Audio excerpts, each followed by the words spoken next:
இன்றைக்கு நீ கலங்கி கொண்டிருக்கலாம் மகனே.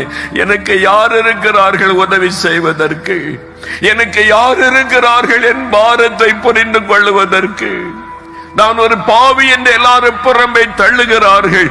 எனக்கு அன்பு காட்ட யார் இருக்கிறார்கள் என்று இயேசு சொல்லுகிறார், நான் இருக்கிறேன் உனக்கு. உனக்காகத்தான் இந்த உலகத்தில் ஒரு இரட்சகராக இந்த உலகத்தில் அவதரித்து வந்தேன். உனக்காகத்தான் சிலுவை சுமந்தேன்.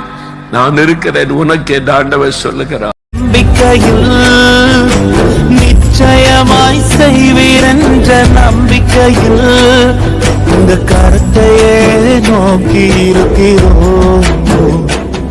உங்க கருத்தையே நோக்கி இருக்கிறோம்.